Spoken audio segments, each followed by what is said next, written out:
شروع اللہ کا نام لے کر جو بڑا مہربان نہایت رحم والا ہے۔ ہمارے امام مسجد صاحب کہتے ہیں کہ موبائل فون پر قرآن پڑھنے سے ثواب نہیں ملے گا، کیونکہ یہ قرآن نہیں ہے، موبائل ہے۔ ان کو کیسے سمجھائیں؟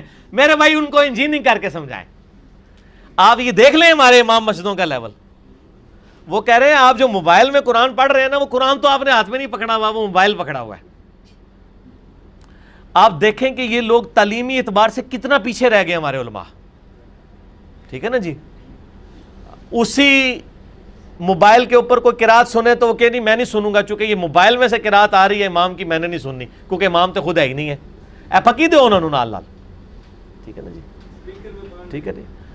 اور دوسری طرف سپیکر جس کو انہوں نے شروع میں حرام کہا، اب وہ حلال ہو گیا، یہ بھی انشاءاللہ حلال ہو جائے گا۔ یہ تو خیر مطلب کوئی بہت ہی جاہل امام ہے جس نے یہ بات کی ہے کہ موبائل فون پہ قرآن پڑھنے کے ان کو بتائیں، آپ علمی جواب دیں کہ صحابہ کے زمانے میں جو مصحف ہے نا، یہ مصحف قرآن ریٹن فارم میں، یہ کسی صحابی کے پاس نہیں تھا۔ یہ چند ایک نسخے تھے جو آپ علیہ السلام نے لکھوائے تھے، سینکڑوں میں بھی نہیں تھے، درجنوں میں بھی نہیں تھے، 1 درجن سے کم نسخے تھے۔ تو صحابہ کرام قرآن پڑھا کرتے تھے زبانی۔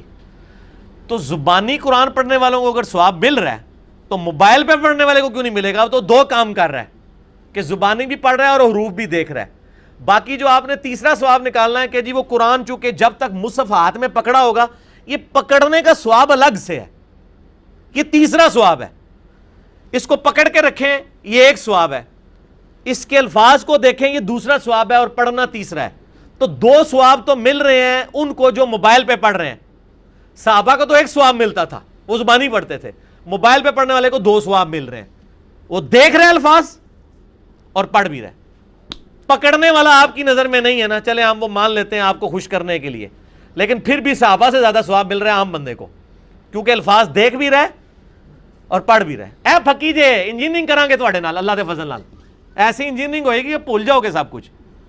تو آج کے دور میں جو موبائل سے دیکھ کے پڑھ رہا ہے، اس کو صحابہ کرام جو زبانی پڑھتے تھے اس سے زیادہ ثواب ہے، اگر ان کے وہ لیول اور نیت بھی اس لیول کی ہو، وہ ایک علیحدہ سے بات ہے، اس میں نہیں ہم پڑھ رہے۔ میں اوورآل گنتی کی بات کر رہا ہوں کہ ایک بندہ دیکھ رہا ہے اور ساتھ پڑھ بھی رہا ہے، یہ ڈبل ثواب ہے۔ اور ایک بندہ صرف زبانی پڑھ، صحابہ تو زبانی پڑھتے تھے۔ جامعہ ترمذی میں حدیث ہے مولا علی علیہ السلام سے کہ نبی صلی اللہ علیہ وآلہ وسلم کو حالت جنابت کے علاوہ کوئی اور حالت قرآن پڑھنے سے مانے نہیں ہوتی تھی۔ صحیح مسلم میں حدیث ہے، عائشہ کہتی ہے میں حیض سے ہوتی تھی اور نبی صلی اللہ علیہ وآلہ وسلم میری گود میں سر مبارک رکھ کے قرآن پڑھتے تھے۔ سر اے تو وہ جواب لگ گیا جی، آپ کی بیوی حیض کی حالت میں ہو اور آپ اس کی گود میں رکھ کے قرآن پڑھیں، تسی تے کہنا ہے قرآن دی گستاخی ہے، اور نبی علیہ السلام کرتے ہی تھے۔ صحیح مسلم میں حدیث ہے۔ سر ہمارے پاس ایسے جواب ہیں، ایسی ایسی انجینئرنگ ہے کہ سارے انجینئر اور مولوی فیل ہیں، اس لیے کہ انہوں نے جزوی دین لیا ہے، انہوں نے کبھی سوچا نہیں، انہوں نے اپنی عقل استعمال نہیں کی۔ اور حقیقت بات ہے، جب میرے بھائی آپ سکول سے بھاگے ہوئے لوگوں کو علم دین کی لائن میں ڈالیں گے تو دین کے امام بھی پھر لوڑے لنگڑے لوگ ہی پیدا ہوں گے نا۔ انٹلیکچوئلز لوگ کیا آئے دین کے اندر؟ اس میں ہمارا بھی قصور ہے، کیا ہم نے انٹلیکچوئلز کو دین کی فیلڈ میں ڈالا کہ آج ہمارے امام وہ لوگ بنے جو دینی اور دنیاوی دونوں علم رکھتے ہوں؟ جو بچہ نلائق ہوتا ہے اس کو کہتے ہیں مدرسے میں ڈال دو۔ تو سر پھر جب دین مدرسے میں اس طرح کے لوگ ڈالیں گے تو انہوں نے لائق تو کون نہیں ہو جانا، انہوں نے بعد میں پھر وہی نلائکیاں کرنی اور آپ کو اپنی مرضی کا دین سکھانا ہے۔ اما عائشہ کہتی ہے میں حیض کی حالت میں اور نبی علیہ السلام میری گود میں سر مبارک رکھ کے قرآن پڑھتے تھے، زبانی پڑھا کرتے تھے۔ قرآن پڑھنے کے لیے وضو بھی شرط نہیں ہے، ہاں جنبی نہ ہو، وضو کوئی شرط نہیں ہے۔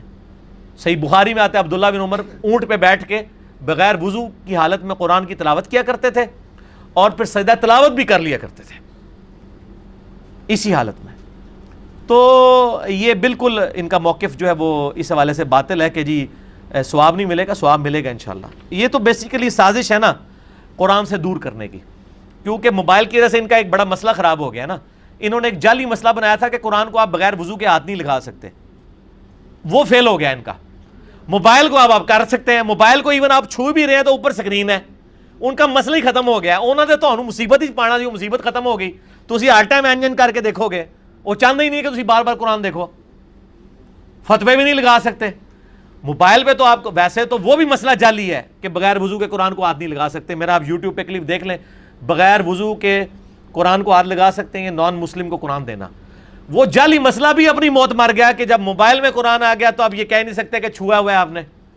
تو انہوں نے کہا کہ اس کا طریقہ ہے کہ اگلا انہوں نے گولی کراؤ کہ سواب ہی کو نہیں جے ہوندا تاکہ ناسی جان قرآن تو نہ اسی نہ نسن دیں اللہ فضل نال.